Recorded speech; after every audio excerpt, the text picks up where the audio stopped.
గుండె చెదరిన వారిని బాగు చేయువాడని, గుండె చెదరిన వారిని బాగు చేయువాడని, వారి గాయములన్నీయు కట్టుచున్నవాడని, వారి గాయములన్నీయు కట్టుచున్నవాడని. దేవునికి స్తోత్రము గానము చేయుటయే మంచిది. మనమందరమును స్తుతి గానము చేయుటయే మంచిది. మనమందరమును స్తుతి గానము చేయుటయే మంచిది. ప్రభువు గొప్పవాడును, అధిక శక్తి సంపన్నుడు. ప్రభువు గొప్పవాడును, అధిక శక్తి సంపన్నుడు. న్యాయమునకు ఆయనే నిత్యులేని వాడని, జ్ఞానమునకు ఆయనే నిత్యులేని వాడని. దేవునికి స్తోత్రము గానము చేయుటయే మంచిది. మనమందరమును స్తుతి గానము చేయుటయే మంచిది. మనమందరమును స్తుతి గానము చేయుటయే మంచిది. దీనులకు అండాయనే, భక్తిహీనులకు చూడు. దీనులకు అండాయనే, భక్తిహీనులకు చూడు.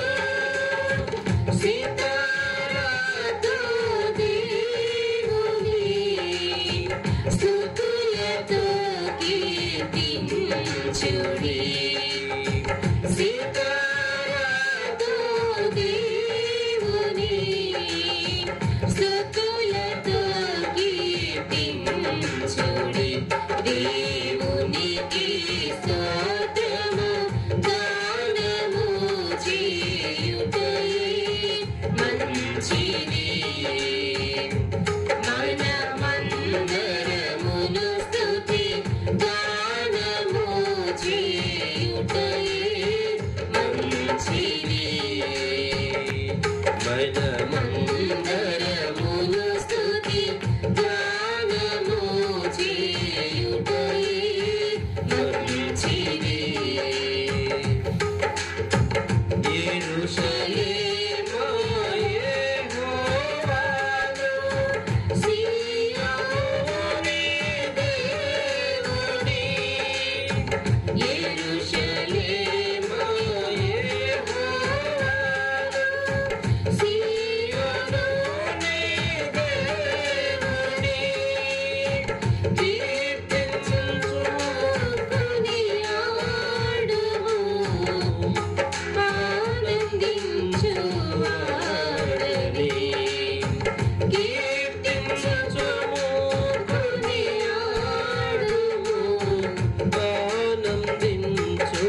చేయుటయే మంచిది.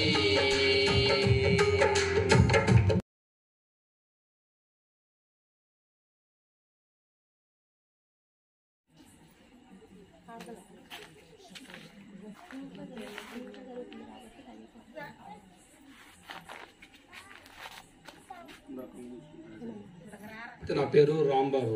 పూర్తిగా తగ్గిపోయింది. నాన్న మంచిగా నార్మల్గా మనలాగా అయిపోయాడు. సర్లే అని చెప్పి విశ్వాసించను. అప్పుడు మేమందరం రక్షణ తీసుకున్నాం. మేమందరం మా నాన్న మా అమ్మ మేమందరం రక్షణ తీసుకున్నాం. అట్లా అయిపోయింది. అట్లా అయిపోయిన తర్వాత అది ఒక భాగం అయిపోయింది. తర్వాత మళ్ళీ నేను దేవుని వదిలేసి కొన్నాళ్ళు మళ్ళీగా నా పాప జీవితం అనేది చాలా నేను చేయాల్సిన పాపాలన్నీ చేస్తూ ఉన్నాను. ఫ్రెండ్షిప్తో కానీ, గొడవలు కానీ, రాజకీయాలు కానీ, ఇంకా చాలా అన్ని రకాలుగా తిరుగుతూ ఉన్నాను. నేను కొన్ని కేసులు కానీ చాలా ఇబ్బందులు పడి చాలా పరిస్థితుల్లో ఉన్నా. ఆయన కూడా నేను దేవుని వదిలేసా. రక్షణ తీసుకున్నా కూడా దేవుని వదిలేసిన తర్వాత ఎన్ని పరిస్థితులు ఎదురవుతుంటే అసలు ఏం చేయాలో మళ్ళీ ఎందుకు పరిస్థితి నాకు అర్థం కాని పరిస్థితుల్లో ఉన్నా. చాలా గలిబిడి జీవితం, కేసులు చాలా ఉన్నాయి నా మీద.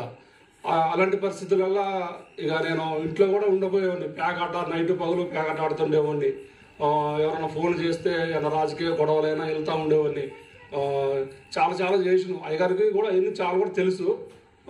అట్లా చేసుకుంటుంటే ఇక నా కుటుంబానికి నేనేం చేయలేకపోతున్నా, నాకు నేను కూడా ఏం చేసుకోలేకపోతున్నా. అలాంటి పరిస్థితులలో ఇక మళ్ళీ ఒక నిజంగా ఈ జీవితాన్ని అప్పుడు దేవుడు నాన్నకు అలా సాయం చేసిండుగా నా జీవితంలో కూడా ఆయన సాయం చేస్తాడేమో చూద్దాం, ఒకళ్ళు ఇట్లా ఏమన్నా బాగుంటుందేమో అని చూసి మేము చిన్నగా మామూలుగా ప్రార్థన పెట్టుకోవడం, ఇంటికాడ ప్రార్థన పెట్టుకోవడం ఏం చేస్తున్నప్పుడు నేను ఆయన కూడా ఇంకా ప్రార్థన పెట్టుకుంటున్నా కూడా పాప జీవితంలోనే గడుపుతూనే ఉన్నా. ఇంకా నేను చేయాల్సినవి చేస్తూనే ఉన్నా. అయితే నాకు ఒక వేదనగా ప్రార్థనలు ఎప్పుడైతే వెతుకుతున్నో నా పక్కన ఎవరో ఉన్నట్టు ఉండి నీకు నేను ఎందుకు రక్షణ ఇచ్చినా, నిన్ను రక్షించుకున్నా, ఎన్నో శ్రమల నుంచి కూడా నడిపిస్తా ఉన్నా. నేను ఎందుకని పాపం చేసిన ప్రతి క్షణం కూడా నన్ను ఒక వేదన అనమాట. ఒక పక్కన మనిషి అలా ఉండి ఎట్లా గద్దిస్తాడో అట్లా బాగా టార్చర్, నాకు బాగా ఇబ్బంది కలుగుతూ ఉంది ప్రతిరోజు కూడా. అసలు ఏంది నాకు ఇట్లా, అసలు నాకేం అర్థం కావట్లేదు అని నేను ఒక్కనే ఇంట్లో ఉన్నప్పుడు అసలు నాకు అర్థం కావట్లేదు. ఒళ్ళు మొత్తం చికాగా అవుతుంది. ఇక చర్చికి వెళ్ళి నేను ఒక్కనే ఆడుతూ ఉన్నా. నాకు తెలియదు, ఇక బాగా ఏడ్చుకుంటా మోకాలు వేసుకొని ప్రార్థన చేస్తూ ఉన్నా. చేస్తుంటే దేవుడు ఈరోజు నువ్వు తప్పులు ఒప్పుకొని తప్పులు మొత్తం వదిలిపెట్టు, లేదంటే నీకు మరణం అని వినపడుతుంది నాకు. నేను కావాలా నీకు మరణం కావాలా, నేనా మరణం అంటే నేను ఏది ఒప్పుకోలేకపోతున్నా. అట్లా మోకాలు వేసి ఆడస్తా ఉన్నా. నాకు అర్థం కావట్లేదు ఎందుకు అసలు. నాకు ఎంత ఘోరమైన పరిస్థితి కూడా నాకు కన్నీళ్ళు రావు అసలుకి. అయినా కూడా నాకు కన్నీళ్ళు వస్తా ఉన్నాయి. నేను ఆడస్తా ఉన్నా. అది నాకు ఒక్కటే రెండే మాటలు ఏమడుతున్నాయి, మరణమా నేనా అంటే అసలు నాకు ఒక గోలగా ఒక 10 మంది నా చుట్టూ అరుతున్నట్టుగా అనిపిస్తుంది. లాస్ట్కి దేవుడు నువ్వే కావాలని ఒప్పించిండు. నువ్వే అని చెప్పి ఇట్లా చేతులు లేపా. మా మిస్సెస్ కూడా అప్పుడే ఇంటికాడ ఎతికి ఎక్కడ పోయింది అని చెప్పేసి చర్చిలోకి వచ్చింది. చర్చిలోకి వస్తే ఎవరిని అడిగింది అనుకుంటా. అడిగితే చెప్పారు, ఇట్లా చర్చి తాళం తీసుకుని వెళ్ళండి అని చెప్పారు. ఇట్టింది చర్చి కాడికి వస్తే నేను ఏడస్తా ఉన్నా. ఏం జరిగిందంటే నేనేం చెప్పట్లేదు, ఏడ్చుకుంటా. నేను నా తప్పులని, నేను చేసిన తప్పులన్నీ ఒప్పుకుంటా ఉన్నా. ఒకదాని ఒప్పుకొని ఈ రోజు విడిచిపెట్టు అంటే అన్నీ ఒప్పుకుంటా తర్వాత నేను ఎప్పుడైతే తండ్రి నువ్వే కావాలన్నో అప్పుడు నాకు ప్రశాంతత కలిగింది నాకు. ఆ తర్వాత ఒక్కనే ఇంట్లో మోకాలు వేసుకొని ప్రార్థన చేసుకుంటున్నప్పుడు తండ్రి ఇంతవరకు నన్ను ప్రతి ఒక్క విషయంలో నువ్వు కాపాడుకుంటూ వచ్చినావు. నేను మాత్రానికి నీ పని చేయాలని ఆశపడుతున్నా. నాకు ఏదో ఒక పని, నీ పని నాకు చూపెట్టు, నేను నమ్మకంగా నీ పని చేస్తా. అవి రంగులని బ్రష్లు తీసుకొని మామూలుగా సువార్త స్తంభాలకు రాయాలి, కొంతమందికి సువార్తను వినిపించాలి. దేవుడు అంటే ఏం చేయాలో తెలియదు, దేవుడి కోసం చేయాలనే ఆశ అయితే ఉంది. నేను 3 సంవత్సరాల నుంచి చావుకులు అమ్మటే నా పని ఏదైతే ఉందో ఆ పని చూసుకొని సండే రోజు నాకు ఎన్ని పనులు ఉన్నా సరే, ఎన్ని డబ్బులు వచ్చినా సరే, నేను ఎట్టి పరిస్థితుల్లో కూడా నేను వాళ్ళ అమ్మటి వెళ్ళి సేవలో దేవుడు నన్ను వాడుకుంటుండు. అదేవిధంగా 5 అయ్యగారు వాళ్ళు కూడా ఇట్లా కొంచెం సేవకి ఇబ్బంది పడుతున్నారని, అంటే వాళ్ళు రావడానికి వెహికల్ ఒక్కటే ఉంది కదా వాళ్ళకి, అది కూడా నేను విన్నా, 2-3 సార్లు విన్నా. సరే నాకున్న సమయంలో నైట్ టైం కదా, పగులు మనకు పనులు ఉంటాయి, నైట్ టైం ఎట్టానే ఖాళీ కాబట్టి అయ్యగారికి కూడా నేను దాన్ని ఖచ్చితంగా, నాకు ఎందుకంటే నాకు ఇచ్చిన దేవుడి కృప ఏంటంటే సేవకులకి మన వీలైనంత వరకు మనం సహాయం చేయాలి. ఎందుకంటే దేవుడు మనల్ని ఆధారంగా వాడుకుంటుండే, ఒక సేవకుడిగానే కాదు, దేవుడు అనేక రకాలుగా వాడుకుంటాడు. కాబట్టి సేవకులకి తోడుగా వాడుకుంటుండే నన్ను. ఏదైతే దేవుడి పని సంతోషంగా ఉందని చెప్పేసి అయ్యగారు ఇప్పటికి కూడా మీ ఊరు ఒక 10 సార్లు నాకు వచ్చుంటా, మీరు గుర్తుపట్టారో లేదో వచ్చిన. కానీ ఎక్కువ దేవుడు ఏంటంటే నాకున్న పరిస్థితులు, నాకున్న సమాసాలు కానీ అన్నిటిని కానీ లోకసారైన ప్రతి ఒక్కదాన్ని కూడా నాకు దేవుడు దూరం చేసి, నేను ఒక దేవుడు 5 సంవత్సరాల నుంచి అయితే కరెక్ట్గా దేవుళ్ళు పనిచేస్తున్నా. నా జీవితాన్ని మొత్తం దేవుడు మార్చిండు.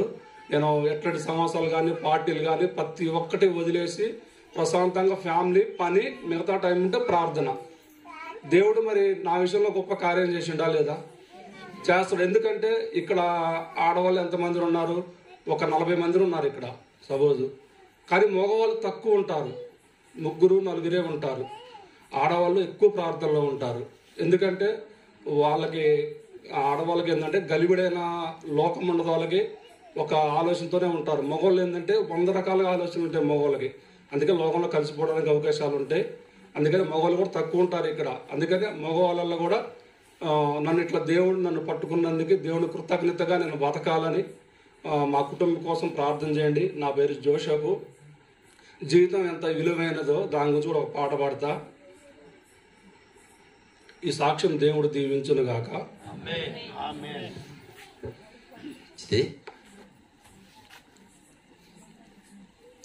సమయం 10 గంటలు అవుతుంది దగ్గరగా. మంచిది, నేను ఒక 2 మాటలు చెప్పి ముగించుకొని ప్రార్థన చేసుకుందాం. రాంబాబు జోసఫ్, ఇప్పుడు జోసఫ్ చాలా విషయాల్లో మార్పు వచ్చింది. మేము ఆశ్చర్యపడేటటువంటి రీతిలో మార్పు వచ్చింది. అంతకుముందు చూసినప్పుడు ఎప్పుడు వచ్చి వాళ్ళ అత్తయ్య ప్రార్థన చేయించుకునేది. అయ్యా మా అల్లుడి కొరకు ప్రార్థన చేయండి, మేము ఎవరో చెప్పలేకపోతున్నాం, మా బంధువులు చెప్పలేకపోతున్నారు అసలు అని ఒకటే కర్లెమ్మట నీళ్లు. వినకపోతే ఏం చేస్తాం మనం? మీరేమైనా చేస్తారా? ఇంట్లో ఎవరైనా సరే, అమ్మాయిలైనా అబ్బాయిలైనా అల్లుళ్ళైనా కోడళ్ళైనా మనం చెప్పేది మంచిగా చెప్తాం, కానీ వాళ్ళకి అర్థం కాదు. లోక సంబంధమైన విషయాలతో బాగా మునిగిపోయి ఉన్నారనుకో, బాగా నింపుకున్నారనుకో, ఇక నువ్వు ఎంత మొరపెట్టినా ఎవరు ఏం చెప్పినా కానీ ఒకవేళ వాళ్ళు క్రమంలోకి రావటం చాలా కష్టం. కాబట్టి కళ్ళెమ్మ నీళ్ళు పెట్టి ఏడ్చి చాలా బాధపడేది. లేదమ్మా, దేవుడు తగిన సమయంలో తప్పనిసరిగా విడిపిస్తాడు, ఏం పర్వాలేదు, మీరు ప్రార్థన చేసుకోండి, ఓర్చుకోండి అని చెప్పేవాళ్ళం. తను కూడా ఎంతో బాధపడేది, వచ్చి అమ్మగారి దగ్గర కూర్చొని ప్రార్థన చేయించుకునేది, అడిగేది. కాబట్టి ఆ ప్రకారంగా వాళ్ళు గడిపారు. కానీ చాలా కాలానికి మార్పు వచ్చింది, మామూలుగా కాదు. ఒకవేళ అమ్మగారు అడిగినప్పుడు, అయ్యగారు అడిగినప్పుడు, మీరు వీళ్ళకి ఆదివారం వల్ల నేను వాళ్ళకి 2-3 చర్చిల దగ్గర తిరిగితే నా డీజిల్ అని రావాలే వద్దా? లెక్కేసుకుంటారా లేదా? లెక్కేసుకుంటారు. అయితే లెక్కేసుకోకుండా ఉండబట్టి, అమ్మగారు అయ్యగారితో సహవాసంగా ఉండబట్టి పట్టబడ్డాడు. ఇక బయటికి పోయేది కాలే. బాగా లోకాన్ని నింపుకొని ఫ్రెండ్స్, అది ఇది చిల్లర వ్యవహారాలు అన్నీ చాలా ఉన్నాయి. చాలా అసలు కష్టం అనమాట. అతన్ని ఎవరో మార్చలేరు అనేటువంటి పరిస్థితి. కానీ ఇప్పుడు చిన్నగా దేవుడు ప్రేరేపించి కొన్ని కార్యాలు వాళ్ళ ఇంట్లో చూసినప్పుడు, దేవుళ్ళలోకి వచ్చిన తర్వాత మరలా బయటికి పోవడానికి అవకాశం ఉంది. కానీ అతడు నిలబడటానికి కారణం ఏంటంటే డబ్బు లెక్కేసుకోలేదు.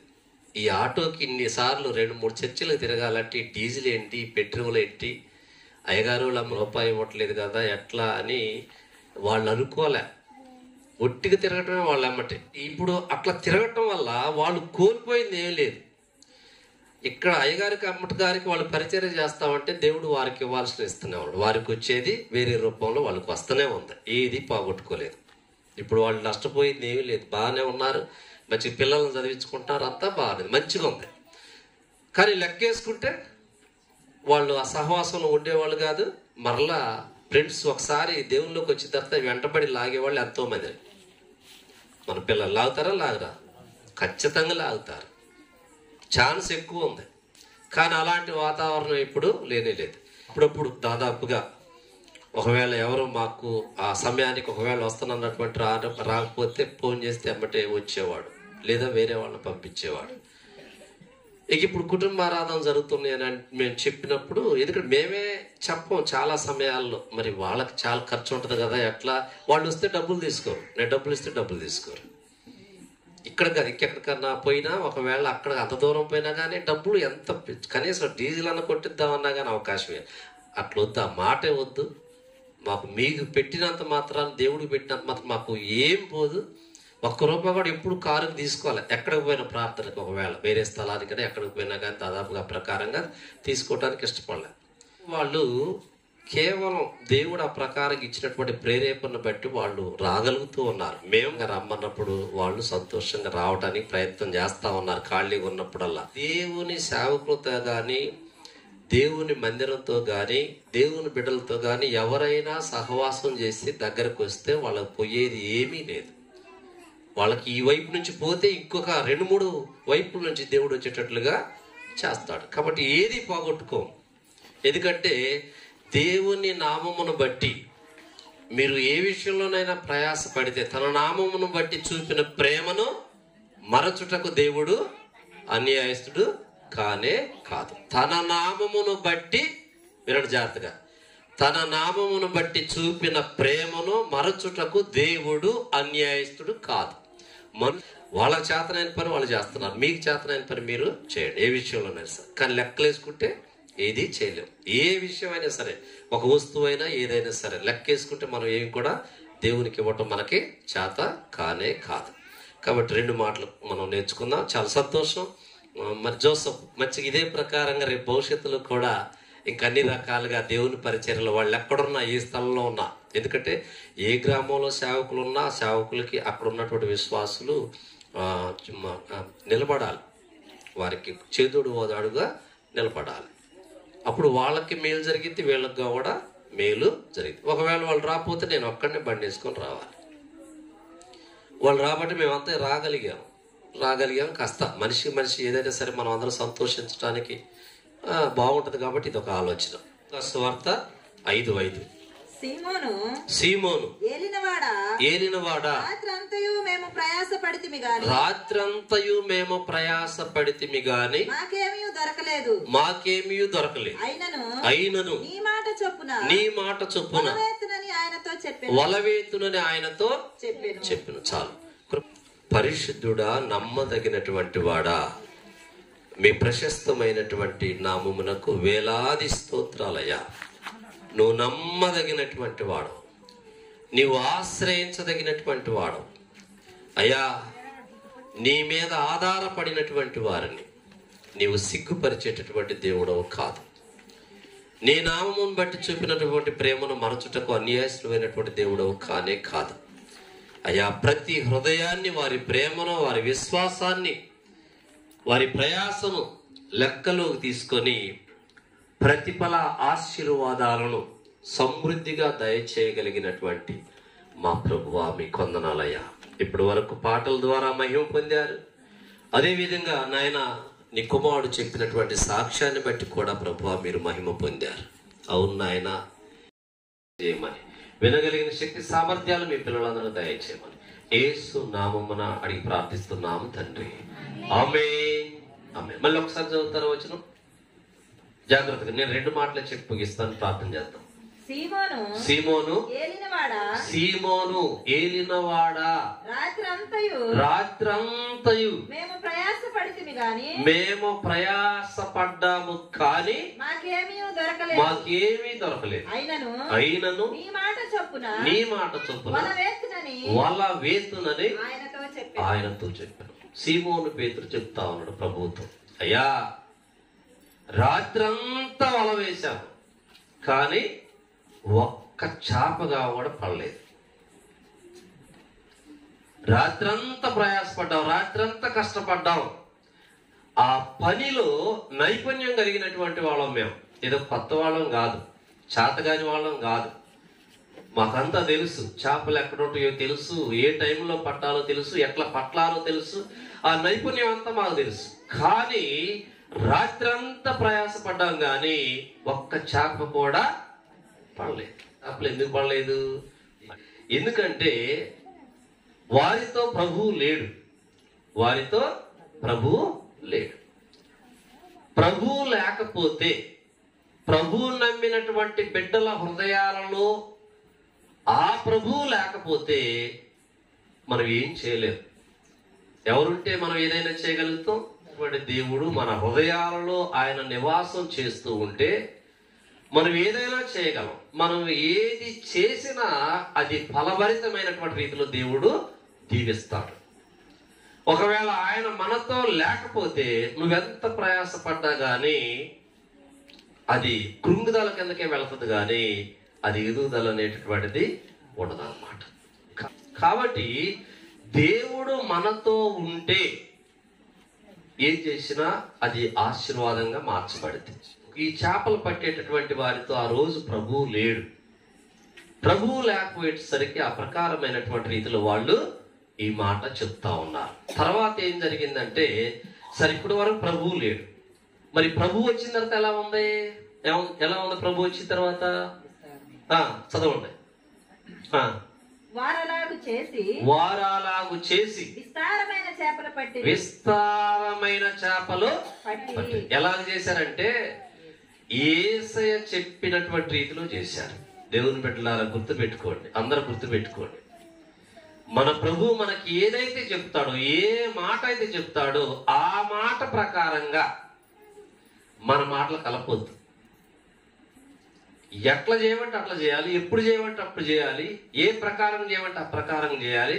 ఆయన చెప్పింది చెప్పినట్లుగా ఒకవేళ మనం చేయటానికి ఇష్టపడితే, లోబడితే అప్పుడు ఎలా ఉంది? ఫలం ఎలా ఉంది?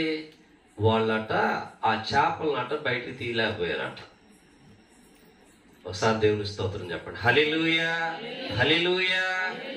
దేవుని యొక్క నడిపింపు, దేవుని యొక్క సమృద్ధికరమైనటువంటి ఆశీర్వాదాన్ని చూసి మనం ఆశ్చర్యపడేటటువంటి రీతిలో దేవుడు కొన్ని పరిస్థితుల్లో మనల్ని ఏం చేస్తాడట, ఆ ప్రకారంగా దేవుడు నిలబెడతాడు. కాబట్టి ఒక్కటే మాట, ప్రభు లేకపోతే ఒక రకమైనటువంటి విధానం, ప్రభు ఉంటే ఒక రకమైనటువంటి విధానం. కాబట్టి మనతో ప్రభు ఉండేటట్లు ప్రయాసపడతాం, ప్రభు ఉండేటట్లు ప్రయాసపడతాం.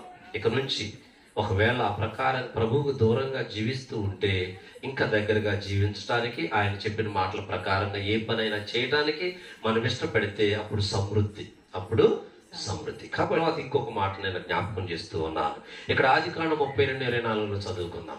ఆదికాండము 32:24. అక్కడ యాకోబు చదవండి.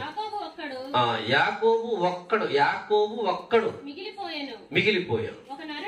ఒక నరుడు తెల్లవారు వరకు అతనితో పెనుగులాడాను. తాను అతని గెలవకుండుట చూచి తొడగూటి మీద అతన్ని కొట్టెను. అప్పుడు అతడు ఆయనతో పెనుగులాడుట వలన యాకోబు తొడగూడు వసిలెను. ఆయన తెల్లవారుచున్నది గనుక నన్ను పోనిమ్మనగా అతడు నీవు నన్ను ఆశీర్వదించితేనే గాని నిన్ను పోనీయనని చెప్పాడు. అయితే భౌతిక సంబంధమైనటువంటి రీతిలో బాగా దీవించబడ్డాడు యాకోబు. కానీ ఒక సందర్భంలోకి వచ్చిన తర్వాత ఆయన భౌతిక సంబంధమైనటువంటి ఆశీర్వాదం కాదు, దేవుడిచ్చేదే అసలైనటువంటి ఆశీర్వాదం. ఆ ఆశీర్వాదం నాకు కావాలని ఒక రాత్రంతా దేవునికి ప్రార్థన చేస్తా ఉన్నాడు. అడవిలో ఒంటరిగా అందరిని పంపించేశాడు. చాలా భయంతో ఉన్నాడు. మా అన్న వచ్చి నన్ను చంపుతాడు. ఎందుకంటే మోసం చేసినోడికి ఎప్పుడైనా భయమే. మోసం చేయనోడు ఎట్లా ఉంటాడు? సింహంలాగా ధైర్యంగా ఉంటాడు. మోసం చేసిన వాళ్ళకి ఒక పక్క భయం అవుతూనే ఉంటుంది అనమాట. వాళ్ళు ధైర్యంగా ఉండలేరు. వాళ్ళ నాన్న మోసం చేసిండు, కాబట్టి ఇక మోసాలతో నిండిపోయినటువంటి వ్యక్తిగా మిగిలిపోయాడు. ఇక చివరికి దేవుని దగ్గర నుంచి ఆశీర్వాదం పొందాలి అనేటటువంటి ఒక ఆలోచన చేసి రాత్రంతా ప్రార్థన చేస్తా ఉన్నాడు. రాత్రంతా ఆయన ప్రార్థన చేస్తా ఉన్నాడు. ప్రార్థన చేస్తుంటే రాత్రంతా కూడా ఆయన దీవెనలు రాలే. దేవుడు ఆలకించాలంటే రాత్రంతా ప్రార్థన దేవుని దగ్గర పెనుగులాడుతా ఉన్నాడు. పెనుగులాట అంటే దేవునితో పోరాటం. నన్ను దీవించు, నన్ను దీవించు, నన్ను దీవించు, లేకపోతే నిన్ను వదిలిపెట్టను అనేటటువంటి రీతిలో ఆయన ప్రార్థనలో మునిగిపోయి ఆ ప్రకారం ప్రార్థన చేస్తా ఉన్నాడు. వదిలిపెట్టట్లేదు. అయితే ఎప్పుడు వచ్చింది ఆశీర్వాదం అంటే ఇక్కడ తెల్లవార్లు చేసిండు. కానీ తెల్లవార్లు ఎలా చేసిండంటే తప్పును ఒప్పుకోకుండా ప్రార్థిస్తా ఉన్నాడు. తెల్లవార్లు తప్పును ఒప్పుకోకుండా ప్రార్థిస్తా ఉన్నాడు. తప్పు ఒప్పుకోకుండా ప్రార్థిస్తే ఏంటి లాభం? ఎవరికైనా లాభం వస్తే లాభం ఉండదండి. మన తప్పును మన పక్కలో పెట్టుకొని మనలో పెట్టుకొని దేవుని దగ్గర ప్రార్థన చేస్తే ఆశీర్వాదం అనేది ఎట్టి పరిస్థితుల్లో కూడా మన దరిదాపుల్లోకి రాదు అనేటటువంటి విషయాన్ని మనం గుర్తుపెట్టుకోవాలి. ఎందుకంటే ఇక్కడ సొంత పేరు చెప్పుకోవడం అలవాటు లేనటువంటి యాకోబు ఆ పేరు చెప్పట్లే. కానీ దేవుడు అడుగుతా ఉన్నాడు. ఏమని అడుగుతా ఉన్నాడంటే నీ పేరేంటి అని అడుగుతా ఉన్నాడు. నీ పేరేంటి? దేవుని తెలియదా నీ పేరేంటో? తెలుసు. కానీ నీ పేరేంటో అన్నప్పుడు అప్పుడు ఏమని చెప్తాడు? యాకోబు అని చెప్పాడు. అంటే నేను మోసగాడిని అని చెప్పాడు. మోసగాడిని అని చెప్పాడు. ఆ పేరు చెప్పినప్పుడు దేవుడు ఏం చేసిండంటే వెంటనే ఆశీర్వదించాడు. దేవుడు వెంటనే కాబట్టి పక్కలో పాపాన్ని పెట్టుకొని దీవించు ప్రభువా, దీవించు ప్రభువా, దీవించు ప్రభువా, పరిస్థితులు మార్పు చేయ, నాకున్నటువంటి సమస్యలన్నీ, నా ప్రతికూల సమస్యలన్నీ దీన్ని బట్టి నేను తట్టుకోలేకపోతూ ఉన్నాను. దయచేసి వాటిలో నుంచి నన్ను విడిపించని ఒక రాత్రి కాదు, ఒక సంవత్సరం అయినా 10 సంవత్సరాలైనా ఎన్ని సంవత్సరాలు ప్రార్థన చేసినా దేవుడు అంగీకరించడానికి ఛాన్స్ లేదు. కానీ ఎప్పుడైతే నేను మోసగాడిని అని ఒప్పుకున్నాడో దేవుని దగ్గర అప్పుడు దీవెన దొరికింది. కాబట్టి మనం గుర్తుపెట్టుకోవాలి. ఇంకొంచెం మనం లోతుకి వెళ్తే ఇంకొక సందర్భంలో ఆయన ఏం చేస్తాడంటే ఈ తొడ గూడు వదిలేటట్లుగా ఒక దెబ్బ కొడతాడు. దెబ్బ కొడితే అప్పుడు ఆయన కొన్నటువంటి అహం అంతా దిగిపోయి ఇంకా దేవునికి లోబట్టడానికి ఆస్కారం ఉంది. ఎప్పుడైనా సరే దేవుడు మంచిగా చెప్తే కొంతమంది వినరు. అప్పుడు ఏం చేయాల్సి వస్తుంది చెప్పండి? ఏం చేయాలి? దేవుడు దెబ్బ కొట్టాలి. ఏదో ఒక రూపంలో ఆర్థిక పరమైన విషయాల్లోనైనా దెబ్బ కొట్టాలి, లేకపోతే అనారోగ్య పరిస్థితుల్లోనైనా దెబ్బ కొట్టాలి, లేకపోతే ఇంకా మిగిలిన విషయాల్లోనైనా దెబ్బ కొట్టాలి, లేకపోతే వ్యాపారం మీద అయినా, లేకపోతే నువ్వు చేసే పని కలిసి రాకుండా ఏదో ఒకటి నువ్వు కనుక్కుంటావో లేదో తెలియదు. కానీ మొత్తానికైతే దేవుడు తన పిల్లల్ని విడిచిపెట్టాడు. ఏదో ఒక రకంగా దెబ్బ కొట్టి మళ్ళీ సరి చేసి మళ్ళీ నిలబెట్టి నడిపించడానికే కన్న తండ్రి ప్రయత్నం చేస్తాడు. కాబట్టి నువ్వు కనుక్కుంటే మంచిది. నాకు ఈ దెబ్బ ఎందుకు తగిలింది, ఈ పరిస్థితి ఎందుకు వచ్చింది, ఎంత సమస్య ఎందుకు వచ్చిందని మనం ఆలోచన చేసుకోవాలి.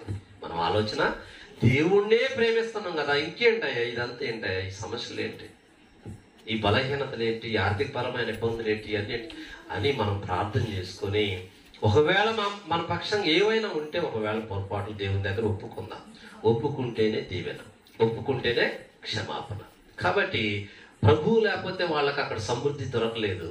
పేతురు వాళ్ళకి ఇక్కడ పాపాన్ని ఒంట్లో పెట్టుకొని ఒప్పుకోకపోతే ఇతనికి కాబట్టి తెల్లవారులు సమాధానం రాలేదు. ఒప్పుకున్న తర్వాత సమాధానం వచ్చింది. కాబట్టి ఈరోజు ఈ 2 మాటలు మనం నేర్చుకుంటూ ఉన్నాం. కాబట్టి గుర్తుపెట్టుకుందాం, ప్రభువు లేనటువంటి జీవితం జీరో. ఒక్క చేప కూడా పడదు అసలు. వాళ్ళు ప్రభు ఆఫ్ చేస్తే ఏ చేప రాలే అక్కడికి. ప్రభు ఆఫ్ చేస్తే ఒక్క చేప పిల్ల కావడం వాళ్ళలోకి రాలే. వాళ్ళు చేపలు పట్టే వాళ్ళే. అట్లా ఉంటుంది. మన విషయంలో ఒకవేళ దేవుడు ఆఫ్ చేస్తే ఏదైనా ఆగిపోద్ది అంతే. ఒకవేళ దేవుడు ఇవ్వాలనుకుంటే ఎంత అయినా ఇస్తాడో, ఏదైనా ఇస్తాడు అనమాట. కాబట్టి ఆ ప్రకారంగా ప్రభువు లేని జీవితం మనకొద్దు, ప్రభువుని కలిగి బ్రతుకుతాం. అదేవిధంగా రెండో విషయం ఏంటి? పాపాలను ఒప్పుకున్నంత వరకు కావడం మనకి సమాధానం అనేది రాదు, ఆశీర్వాదం రాదు. ఒప్పుకుంటేనే ఖచ్చితంగా మనం బయటపడతాం. కాబట్టి అలాంటి విషయాలు ఉంటే ఒప్పుకుందాం.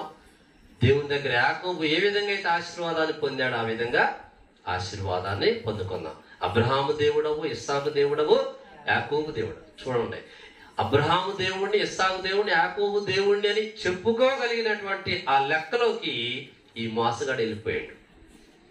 కాబట్టి దేవుని మాటలు బాగా విందాం, బాగా నేర్చుకుందాం. ఆయన ప్రకారంగా మనం నడుచుకుంటే తప్పనిసరిగా అన్ని విషయాల్లో దేవుడు మనల్ని దీవిస్తాడు. అట్టి కృపా ధన్యత మనకును, ఈ కుటుంబ సభ్యులకును, అదేవిధంగా దేవుని ప్రేమించే ప్రతి ఒక్కరికి కూడా దేవుడు ఆ ప్రకారమైనటువంటి అనుగ్రహాన్ని దయచేసి నడిపించును గాక. ఆమేన్.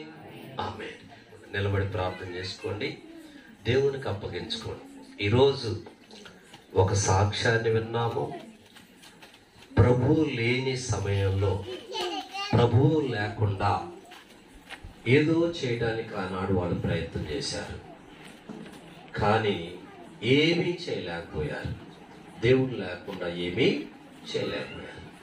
ఒకవేళ ఈ రోజున మన హృదయాలలో దేవునితో సహవాసం లేకుండా, దేవుని ప్రమేయం లేకుండా, దేవుని ఆలోచన లేకుండా పడినా ఆయన ఆలకిస్తాడు.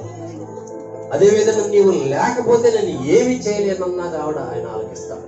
కాబట్టి ఈ రెండు విషయాలు ఈ రోజు నీకు దేవుడు చెప్పింది రెండు విషయాలు. ఈ రెండు విషయాలు నువ్వు సరి చేయబడితే, నొప్పుకుంటే ఖచ్చితంగా దేవుడు నిన్ను కూడా యాకోబులాగా దీవిస్తాడు. కాబట్టి ప్రార్థన చేసుకుందాం. దేవుని బిడ్డలారా, నమ్మండి, మనతో పాటు పరిశుద్ధ ఆత్మ దేవుడు ఉన్నాడు. ఆయన ఉన్నాడు, మన మధ్యలో ఉన్నాడు. ఇప్పటి వరకు ఆయన నడిపించాడు. ఆయన మాటలే, మన మాటలు కాదు, ఆయన మాటలు. ఆయన ఏదైనా చేయగలడు. ఆశపడిన ప్రతి ప్రాణాన్ని, ప్రతి ఒక్కరిని ఆయన తృప్తిపరిచేటటువంటి దేవుడై ఉన్నాడు. కాబట్టి ప్రార్థన చేసుకుందాం. దేవుని సన్నిధిలో ఉండి, దేవుని దగ్గర ఉండి అనాలోచనగా పట్టినట్లుగా ఒకవేళ ఎవరైనా ఉంటే జాగ్రత్త. దేవుడు చూస్తా ఉన్నాడు. దేవుని దగ్గర ఒప్పుకోవాల్సిందే. నువ్వు నోరు తెరిచి ఒప్పుకోవాల్సిందే.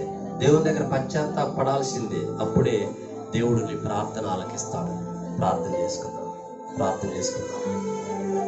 ప్రేమ నమ్మకం కలిగినటువంటి మా ప్రియ పరలోకపు తండ్రి, మా కన్న తండ్రి, అయా మా పరిశుద్ధుడా, మాకు ఆధారమైనటువంటి వాడా, మా ఇష్ట వస్తువులన్నిటికంటే కూడా మాకు ప్రియమైనటువంటి వాడా, మా మంచి స్నేహితుడా, మా మంచి కాపరి, మా మంచి నాయకుడా, మా మంచి ఆలోచనకర్త, మా మంచి ఆదరణకర్త, అయ్యా మీకు స్తోత్రాలు, మీకు నమస్కారాలు నాయన.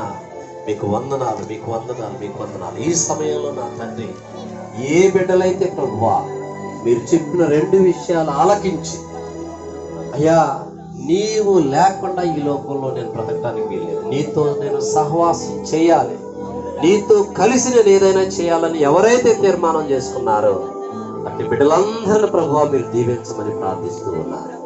అదేవిధంగా నా తండ్రి, నేను పాపిని, నేను మంచి వాడుతున్నాను ప్రభువా, మీరు కట్టండి, మీరు నిలబెట్టండి, మంచి జ్ఞానాన్ని దయచేయండి, నీతో సహవాసం చేసేటటువంటి అనుకూలత మీరు ఏర్పాటు చేయమని ప్రార్థిస్తూ ఉన్నాము.